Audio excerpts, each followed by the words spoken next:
সর্বনাশ! এই মার্চ মাসেই ডক্টর ইউনূসের পতন হতে চলেছে। কি সিদ্ধান্ত নিল সেনাপ্রধান শেখ হাসিনা? আজকেই ক্ষমতা গ্রহণ করবেন। বিস্তারিত জানতে ভিডিওগুলো সম্পূর্ণ দেখতে থাকুন। ওয়াকারুজ্জামান পুরো খেলাটা ধরে ফেলেছে, আর এই ধরে ফেলার জন্য তিনি এখন মোহাম্মদ ইউনূসের পেছনে, যাকে বাংলায় বলে না একবার হাত ধুয়ে নেমে পড়া, সেই হাত ধুয়ে নেমে পড়েছে। সবার সব খেলা ফাঁস হয়ে গেছে, আর নতুন করে এই ইউনূস সাহেব আর কিছু খেলতে পারবেন না। মার্চ মাসের মধ্যেই এই সরকারের পতন ঘটবে এবং বাংলাদেশের সাবেক প্রধানমন্ত্রী তিনি আর সাবেক থাকছে না। জাতিসংঘ তাকে প্রধানমন্ত্রী করেই বাংলাদেশে ফেরাবে। খেলা বর্তমান শুরু হয়ে গেছে, দেখতে পারবেন ইনশাল্লাহ এই রহমতের মাসেই বড় ধরনের একটা ঘটনা ঘটবে। এখন কিন্তু ওয়াকারুজ্জামানের চরিত্র দেখবেন সম্পূর্ণ বদলে গেছে। বলেছিলেন না যে দুদিন সময় লাগবে, যে পরিকল্পনা তাকে দেওয়া হয়েছে সেটাকে মাটিতে বাস্তবায়ন করতে গেলে তার নিজস্ব একটা প্ল্যানিং থাকবে, সেই প্ল্যানটা তাকে করতে সময় দিতে হবে। দেশের বিভিন্ন জায়গায় সেনাবাহিনীর অ্যাকশন একেবারে দৃশ্যমান হয়েছে। গত রাতে গভীর রাত পর্যন্ত সেনাবাহিনী ঢাকার বিভিন্ন রাস্তায় টহল দিয়েছে, বিভিন্ন রাস্তায় চেকপোস্ট বসিয়ে অভিনব কায়দায় চেক করেছে। তার মানে সেনাপ্রধানের কাছে একটা স্পেসিফিক মেসেজ রয়েছে। সেনাবাহিনীর প্রধান জেনারেল ওয়াকারুজ্জামান সাহেবকে পরিকল্পিতভাবেই সেই 5ই আগস্টের পর থেকে আজ পর্যন্ত বিভিন্নভাবে আক্রান্ত করা হচ্ছে, আক্রমণাত্মক ভাষায় তাকে উপস্থাপন করা হচ্ছে, তার বিরুদ্ধে বিভিন্ন ধরনের অভিযোগ এনে মিথ্যা বানোয়াট বক্তব্য দিয়ে জাতিকে বিভ্রান্ত করা হচ্ছে। ডক্টর মোহাম্মদ ইউনূস সরকার এবং ছাত্র সমন্বয়কদের প্রতি জনসমর্থন যে প্রায় তলানিতে এসে থেমেছে, এ কথা চোখ বন্ধ করেই বলে দেওয়া যেতে পারে। আসসালামু আলাইকুম সম্মানিত দর্শক, যারা ভিডিওটি দেখার জন্য ক্লিক করেছেন ভিডিওটি সম্পূর্ণ দেখবেন। দর্শক শ্রোতা, এই মার্চ মাসেই ডক্টর ইউনূসের পতন হবে, কি বিশ্বাস হচ্ছে না? হ্যাঁ দর্শক মণ্ডলী, এটাই সত্য। অন্তর্বর্তীকালীন সরকারের পতন হতে চলেছে এই মাসেই। সেনাপ্রধান জেনারেল ওয়াকারুজ্জামান কি সিদ্ধান্ত নিয়েছে জানেন? আপনারা শুনলে অবাক হয়ে যাবেন। সেনাপ্রধান জেনারেল ওয়াকারুজ্জামান ডক্টর ইউনূসের বিরুদ্ধে কঠিন অ্যাকশনে যাচ্ছেন। এই মার্চ মাসে ডক্টর ইউনূসের পতন হবে, এমনকি শেখ হাসিনা এই মার্চ মাসে ক্ষমতা গ্রহণ করবেন, এমনই কথা জানিয়েছেন সেনাপ্রধান জেনারেল ওয়াকারুজ্জামান। তো দর্শক শ্রোতা, বেশি কথা বাড়াবো না, আজকের এই ভিডিওগুলো সম্পূর্ণ দেখলে আপনারা বিষয়টি জানতে পারবেন। তো দর্শক মণ্ডলী, বেশি কথা বাড়াবো না, আজকের এই ভিডিওটি সম্পূর্ণ দেখলে আপনারা বিষয়টি বুঝতে পারবেন এবং জানতে পারবেন। তো বেশি কথা না বাড়িয়ে আমরা ভিডিও স্ক্রিনে চলে যাই, আপনারা মনোযোগ সহকারে ভিডিওগুলো সম্পূর্ণ দেখতে থাকুন। ইউনূস সাহেব পিঠ বাঁচাবার চেষ্টা করছেন এখন, কিন্তু ওয়াকারুজ্জামান পুরো খেলাটা ধরে ফেলেছেন, আর এই ধরে ফেলার জন্য তিনি এখন ওয়াকারুজ্জামান সাহেব এখন মোহাম্মদ ইউনূসের পেছনে, যাকে বাংলায় বলে না একবার হাত ধুয়ে নেমে পড়া, সেই হাত ধুয়ে নেমে পড়েছে। অত্যন্ত দুর্দিন চলে এসেছে মোহাম্মদ ইউনূসের কাছে। তার ওই ভালো মানুষই কথাবার্তা, একটা শিশু সুলভ, যেন কত খোলামেলা মানুষ, এর আড়ালে একটা অত্যন্ত ভয়ঙ্কর ধড়িবাজ, মিথ্যাবাদী, প্রতারক একটা চেহারা আছে। সেই চেহারাটা পুরো আজকে দেখে ফেলেছেন আমাদের ইউনূস সাহেব, এই ওয়াকারুজ্জামান সাহেব। সুতরাং ইউনূসের বিপদ ঘনিয়ে আসছে। আর ওদিকে তো আগেই বলেছি যে মার্কিন যুক্তরাষ্ট্রের ট্রাম্প সরকার এসেছে, আর শেখ হাসিনার পতনের জন্য দায়ী ছিল যে বাইডেন সরকার। বাইডেন তার একের পর এক কীর্তি সেগুলো প্রকাশ হচ্ছে। এখন সারা পৃথিবী, এমনকি পশ্চিমী দুনিয়া পর্যন্ত জানছে, বুঝে গেছে যে এটা কোনো স্বতঃস্ফূর্ত গণ আন্দোলন বা গণ অভ্যুত্থান ছিল না গত জুলাইয়ের, সেটা ছিল একান্তভাবেই একটা ষড়যন্ত্র, এবং যার পেছনে একটা বড় শক্তি হচ্ছে আমেরিকা, যে টাকা দিয়েছে, অর্থ দিয়েছে, সমস্ত কিছু দিয়েছে। সাথে পাকিস্তান আছে, কিছু পরিমাণে চীনও আছে, আবার ওদিকে তুর্কি ইত্যাদি, আর পশ্চিমা দেশগুলো তো সব রয়েছে। আজ এই পরিস্থিতিতে সেই জন্যই মনে হচ্ছে সবার সব খেলা ফাঁস হয়ে গেছে, আর নতুন করে এই ইউনূস সাহেব আর কিছু খেলতে পারবেন না। আমি বারবার করে একটা কথা বলি যে মার্চ মাসের মধ্যেই এই সরকারের পতন ঘটবে, এবং তার জায়গায় একটি কেয়ারটেকার সরকার বা সামরিক অভ্যুত্থানের সরকার আসবে না। তার কারণ হচ্ছে সামরিক সরকার এখানে এলে তখন ওই দাবি উঠবে যে রাষ্ট্রসংঘের শান্তিরক্ষী বাহিনী তাদেরকে ছেড়ে দিতে হবে এবার, কারণ যেখানে গণতন্ত্র নেই যে দেশে, সে দেশে সেনা শান্তি বাহিনীতে থাকতে পারে না। তাহলে ব্যাপারটা দাঁড়াচ্ছে ইউনূস সরকারের পতন, একটি কেয়ারটেকার সরকার গঠন, ভারত থেকে শেখ হাসিনার বাংলাদেশে যাওয়া, আওয়ামী লীগকে সংগঠিত করা, এবং এই বছরের শেষ দিকে নির্বাচনের ব্যবস্থা করা, ফ্রি অ্যান্ড ফেয়ার ইলেকশনের ব্যবস্থা করা। এই হচ্ছে সামনের গতিপথ, পরিষ্কার হয়ে যাচ্ছে ক্রমশ। বাংলাদেশের সাবেক প্রধানমন্ত্রী তিনি আর সাবেক থাকছে না। জাতিসংঘ তাকে কি প্রধানমন্ত্রী করেই বাংলাদেশে ফেরাবে। জাতিসংঘ একে একে বা এক একটা তদন্ত বর্তমান চলমান বা চালাচ্ছে। অন্যদিকে ডোনাল্ড ট্রাম্প এই মার্চ মাসের ভিতরেই ভারত আসতেছে, এবং আমাদের বাংলাদেশ প্রসঙ্গে কিংবা আমাদের বাংলাদেশের যে প্রধানমন্ত্রী শেখ হাসিনা তিনি ভারতে অবস্থান নেন। একটা পর্যায়ে আমাদের বাংলাদেশের সেনাবাহিনী নিজ দায়িত্বে তাকে ভারত অবস্থান নিতে বাধ্য করে বা তাকে পৌঁছায় দেয়। যাই হোক, এখন আপনার এই ডোনাল্ড ট্রাম্প কিন্তু নরেন্দ্র মোদীকে দায়িত্ব দেয় আমাদের বাংলাদেশ প্রসঙ্গে, কিংবা কিভাবে আমাদের বাংলাদেশের সাবেক প্রধানমন্ত্রী শেখ হাসিনাকে বাংলাদেশে পুনরায় আপনার ফেরানো যায় কিংবা ক্ষমতায় বসানো যায়। এটার সম্পূর্ণ দায়ভার কিন্তু ডোনাল্ড ট্রাম্প কিন্তু নরেন্দ্র মোদীকে দেয়। কিন্তু একে একে আপনার গভীর থেকে আরো গভীরের সত্যতা প্রকাশ্যে আসতেছে।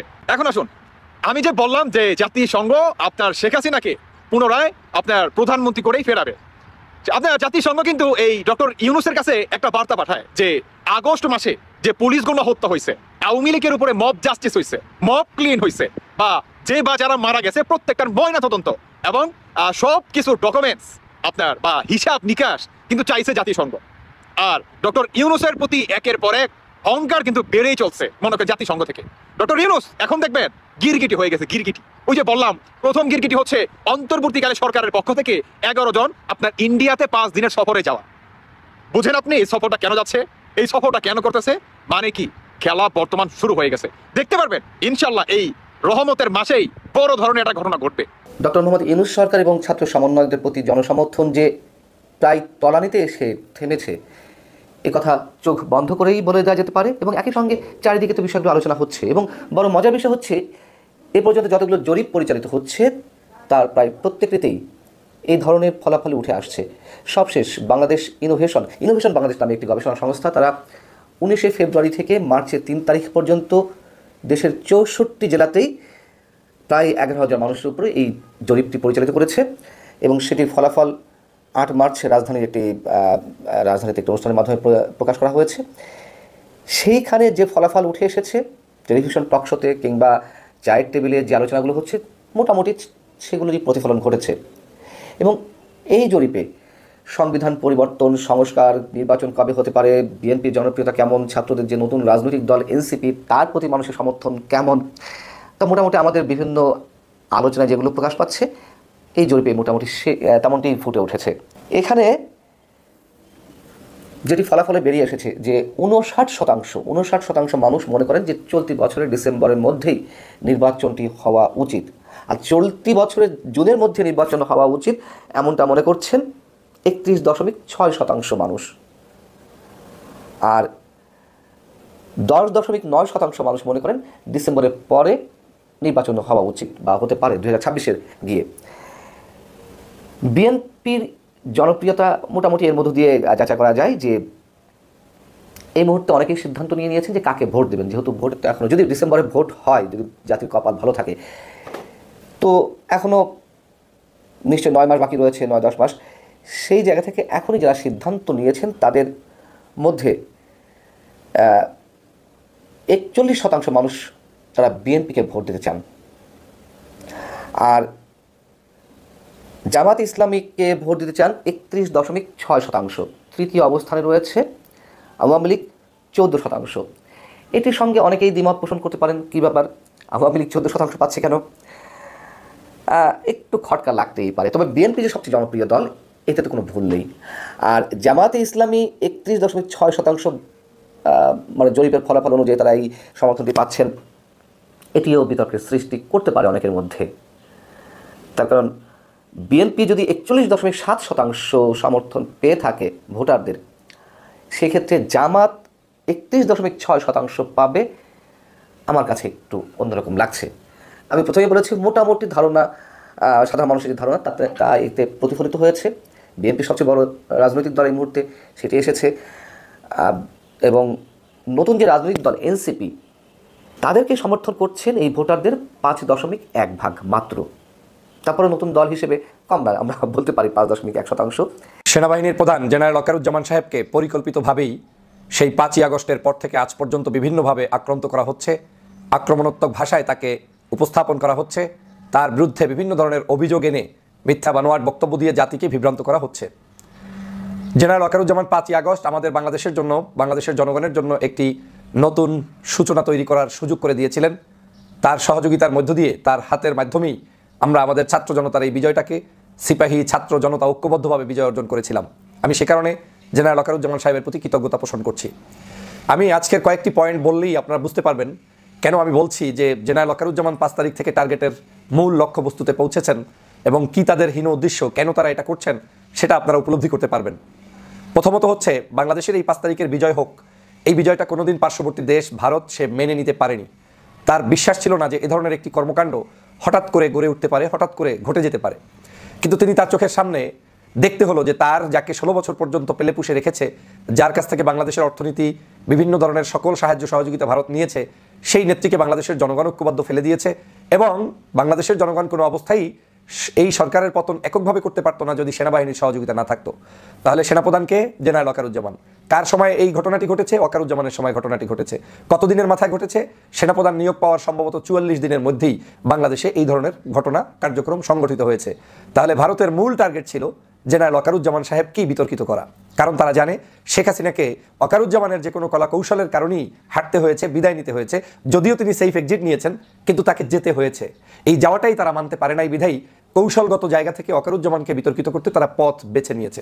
শুরুতেই আপনাদেরকে একটা পলিসি বলে রাখি, ভারতের একটা অন্যতম সুন্দরতম পরিস্থিতি পরিবেশ হলো এরকম যে তারা দুটো গ্রুপ রাখবে সবসময়।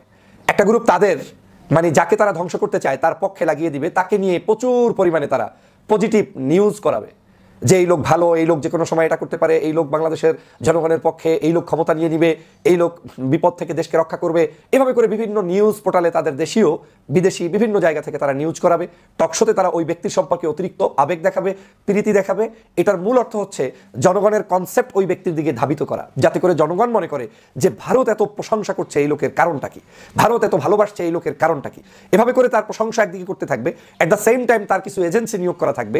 সেই এজেন্টের কাজ হবে এই যে প্রশংসা ভারত করলো, এই যে তাকে নিয়ে এত কিছু বললো, এই বলার বিপরীতে গিয়ে তারা আবার ওটার উপরে ভিত্তি করে আপনাকে আমাকে শিক্ষা দান করবে যে এত প্রশংসা ভারত করছে, এত কিছু ভারত করছে। এই জেনারেল ওয়াকারুজ্জামানের সাথে সম্পর্কের মূল সূতিকাগার হচ্ছে ভারতের, শেখ হাসিনার, আওয়ামী লীগের। এর পারপাস সাফ করার জন্যই তিনি বসেছেন, অতএব আমাদেরকে সাবধান হতে হবে। তাহলে কি কাজটা করলো?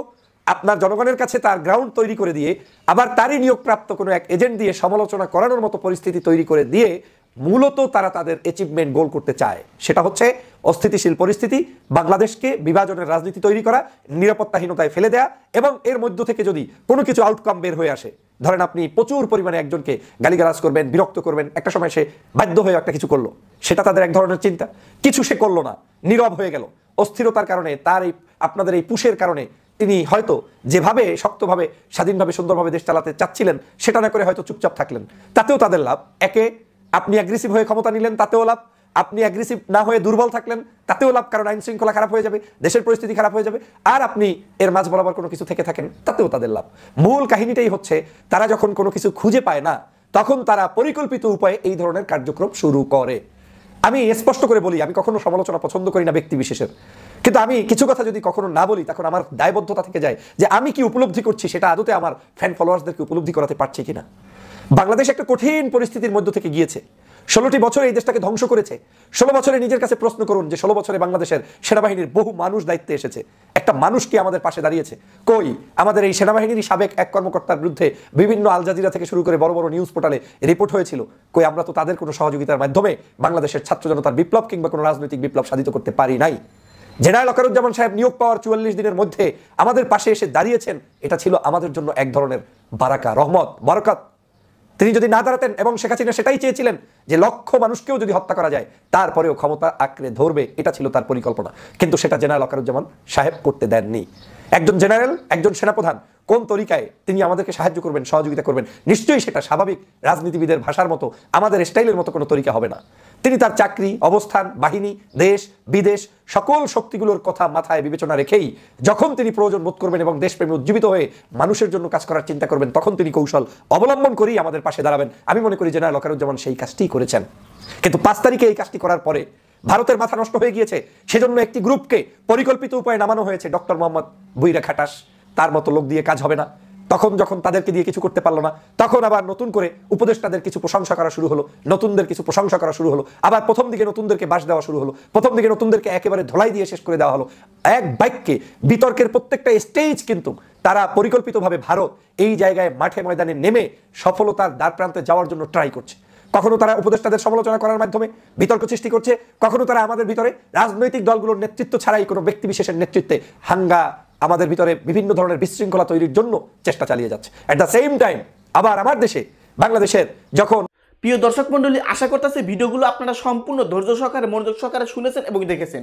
হ্যাঁ দর্শক মণ্ডলী, ডক্টর ইউনূসের পতন হতে চলেছে এই মাসের মধ্যেই, অন্তর্বর্তীকালীন সরকার ধ্বংস হতে চলেছে। সম্মানিত দর্শক মণ্ডলী, বাংলাদেশ সেনাপ্রধান জেনারেল ওয়াকারুজ্জামান এমনই তথ্য শেয়ার করেছেন, এমনকি এই ডক্টর ইউনূসের বিরুদ্ধে অ্যাকশনে যাচ্ছেন, শেখ হাসিনাকে আবারও ক্ষমতায় বসাবেন সেনাপ্রধান জেনারেল ওয়াকারুজ্জামান। দর্শক মণ্ডলী, এইসব সম্পর্কে বিস্তারিত প্রতিবেদন শুনতে পারলে নতুন করে আর কিছুই বলতে হচ্ছে না। আপনারা এই সম্পর্কে যদি কিছু বলতে চান, আপনাদের মূল্যবান মতামত ভিডিওর কমেন্ট বক্সে অবশ্যই জানিয়ে দিবেন।